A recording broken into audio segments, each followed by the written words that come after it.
Hey lovelies, hope you're all doing good. So today I'm gonna talk about Katherine Knight. Without further ado, let's go.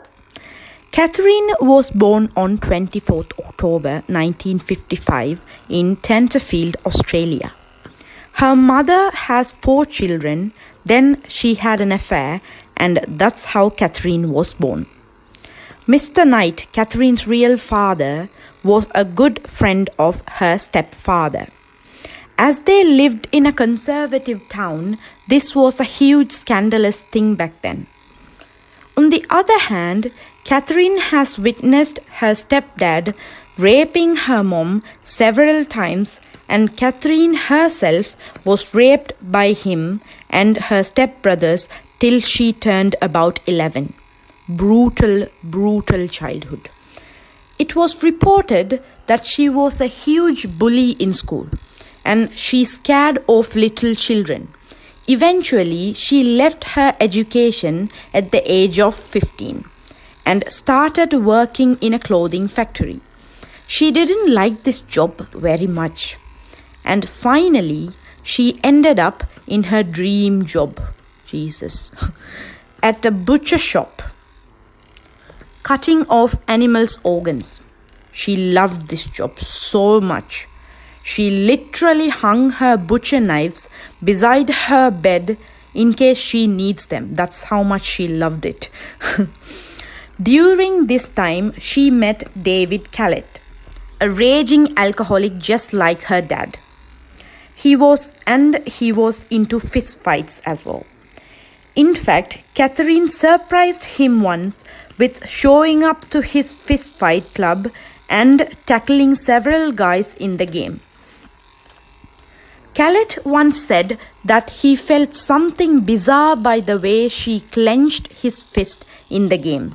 Katherine was being so aggressive, it almost broke his fingers. Although she was very aggressive and dominating, she somehow convinced him to marry her while Callett was under the influence of alcohol. He always is. He said that her mom herself warned him that her daughter has some screw loose somewhere in her brain and you better run. Her mom herself. While consummating their marriage, the marriage is all done, and now while consummating their marriage, they had sex 3 times. So, after the 3 times, Callett got exhausted. So Katherine demanded another go. When he denied, she started strangling him, and he got so scared, he did it again with just one eye open. Poor thing. I don't seriously know how they somehow lasted 10 years together, to be honest, yeah. After 10 years, Callett cheated. Finally. It was reported by her neighbors once she was going through postnatal depression and the cheating that she kept her infant on an active railway track. Luckily, the train that was due to come didn't come, so the infant was spared. She was admitted at a psychiatric hospital after that incident. Allegedly, she told a nurse that she should have killed the mechanic who fixed the car, so he wouldn't have fixed it and Callett wouldn't have gone to fuck that bitch. She literally said that. After some time, Callett took her back from the psychiatric hospital. Shortly after that, they divorced and Katherine was left severely depressed.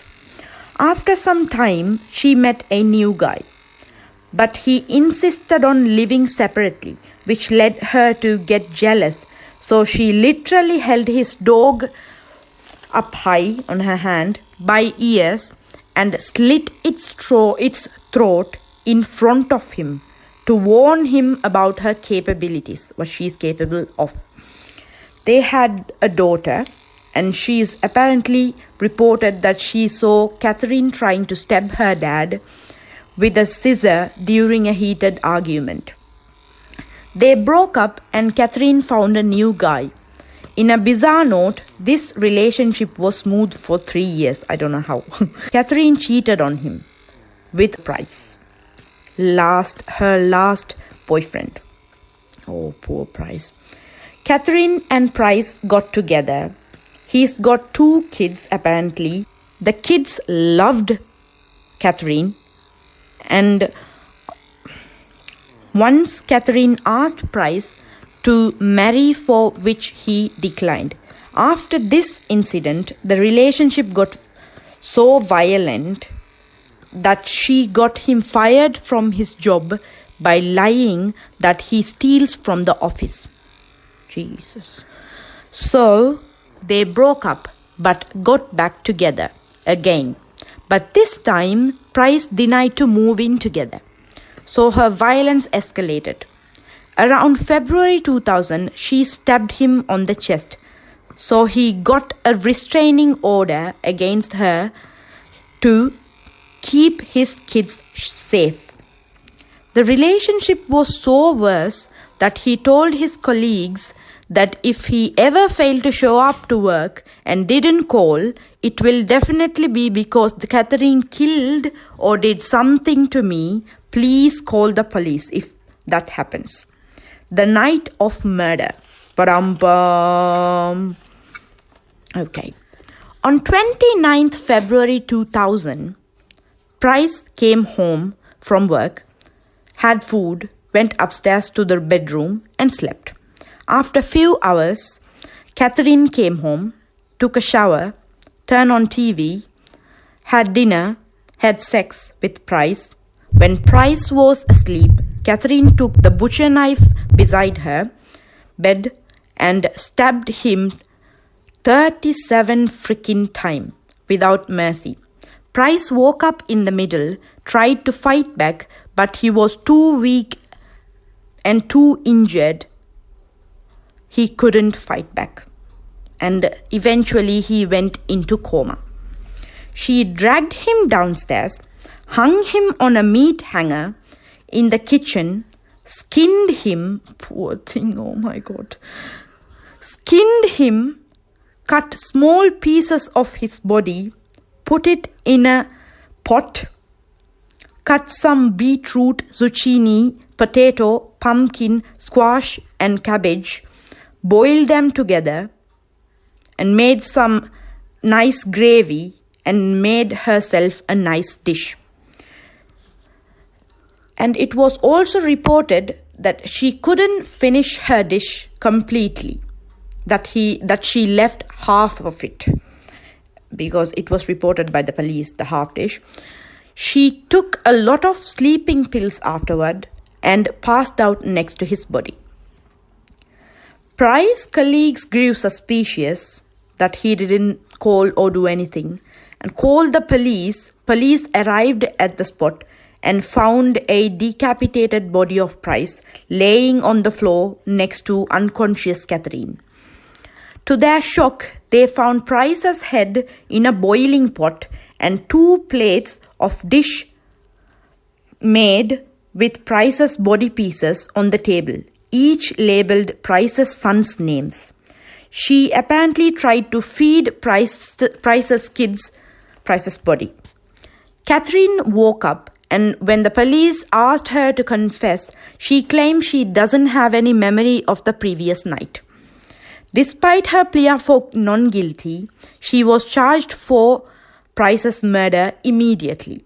On October 2001, the Price murder trial commenced. For some unknown reasons, Katherine changed her plea to guilty.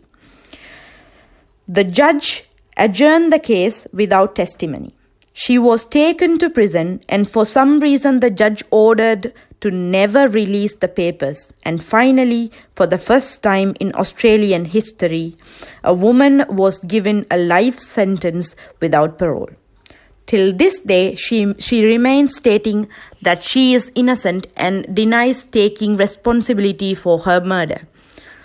She appealed her case later and was rejected almost immediately. She is still serving her sentence at Silverwater Women's Correctional Centre. So that's the story of Katherine Knight. Hope you like the story. Please don't stay in a toxic relationship. Your safety is way more important than the idea of staying and fixing your abusive partner. You are not their mom or dad. Be safe, please. I love you. Until then, bye.